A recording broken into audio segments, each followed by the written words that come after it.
The Samsung S series picked up its popularity around the S10 series and people flocked every year. Now a few years later and we find ourselves sitting with the same looking phone from Samsung. There were upgrades every year looking at the hardware, but somehow, somewhere, it became uninterestingly good because some of these eras were stopped innovating. I feel like they followed the suit of Apple, wherein familiarity outweighs innovation.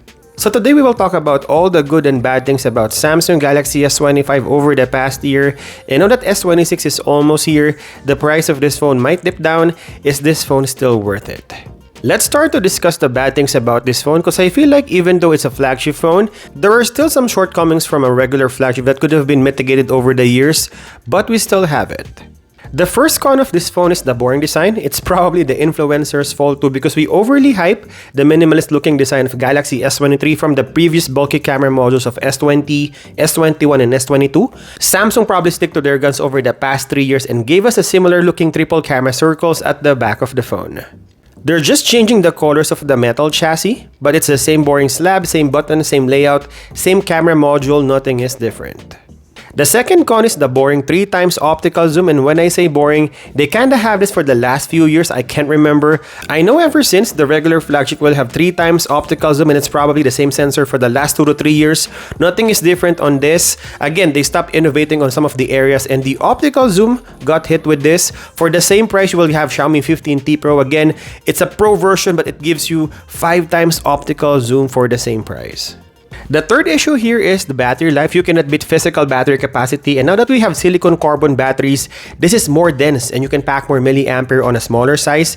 This technology throws off the S25 outside the bus. Because of the lithium-ion batteries, comparing this with the larger siblings, of course, you will have a shorter battery lifespan on the regular S25. It would give you a day of use, but of course, as soon as the battery degrades, then good luck with that. The fourth reason is the AI features are a bit overhyped. I think this is due to the lack of hardware innovation of Samsung, that they're focusing more on AI. And I guess in this day and age where Google is actually pushing more AI stuff on their phones, Apple and Samsung is following the suit. We have Samsung AI on these phones but we barely use them. I feel like at this point, it's a bit gimmicky. And the last negative of this phone is the selfie camera. I mean, on daylight, it performs really well on selfie and video recording. In fact, I like the 4K video recording on portrait video. But as soon as the sun goes down, the performance of S25 goes down too. I think it's not about the hardware but the algorithm of the camera software. The image is mushy and soft. And although brighter, it feels like coming from a really cheap phone. I don't like the selfie of the latest S25 on low light. Now, of course, after the rant, there's also good things about Galaxy S25 that makes me keep this phone as my daily driver, even though there are tons of phones out there that's coming out. Starting with my first Pro, which is the compact design. How many phones do we have now that is around 6 inches?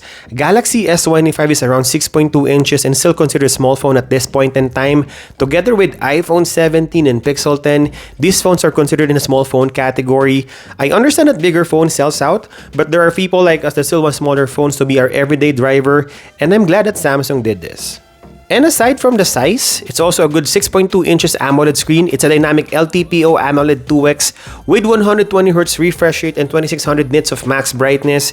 This is a real flagship panel that you can stick to any smartphone today. Although we have smartphones today that has faster refresh rate, I think around 144 or 164 Hz. Still, Samsung's display is one of the best in the business and Galaxy S25 has that. Not to mention the density of the pixel. It has 416 ppi on a 6.2 inch screen. The image and text looks very good. The third good thing about this phone is the decent camera. Mind you, I didn't say best or outstanding. The camera of Galaxy S25 is decent. This phone can compete with the best out there like Pixel and iPhone or even Huawei and Oppo. But in all honesty, the performance is somewhere in the middle. The quality of the image and videos are good, but it will not outperform some of the best phones out there, like the colors are natural looking. But I would argue that it's muted. I like Samsung Galaxy S25 more on the video category. Well, we have 4K portrait video and 8K video recording, solid audio, stabilization, and I think natural looking colors goes well with the video recording. The fourth reason is what I love the most, the One UI and long software update. I like the minimal looking One UI. I love how every apps of Samsung works to their advantage, especially the gallery app, the folders, and decks, to name a few. I like the organization of the apps, how you sort it, and even the launcher. I like the toolbars where I can easily access the toggles. We have a minimal looking software design and a plethora of themes, icon packs, and fonts, so you can personalize your phone. I feel like I like One UI more compared to iOS or the Pixel launcher. And last but not the least, and maybe the best reason among all, is the best processor for Android phone. It uses Snapdragon 8 Gen Elite. Right now we have 8 Elite for Samsung phone. This is the best chip right now for Qualcomm. Even customizing this chip to work on a Samsung phone, they call it for Samsung, which means it works really well on their One UI. And on my everyday activity, this phone is really smooth. I barely feel any hiccups, and I can play any games on this phone. I can even edit heavy videos on my S25 on the go. That speaks highly of the performance of this Android chip. Just a small annoyances, I just thought that maybe Samsung could have upgraded the base model to 256 gigs or even 512. 128 gigs is a bit small now. So what's my verdict? Overall, Samsung Galaxy S25 is a really good phone for what it's worth. It's the cheapest Galaxy S phone on their lineup compared to S25 Plus or S25 Ultra, and it gives you the same performance as those two siblings but smaller. But with all the good things we talk about Galaxy S25, there's also the bad things. This phone is good, but boringly good.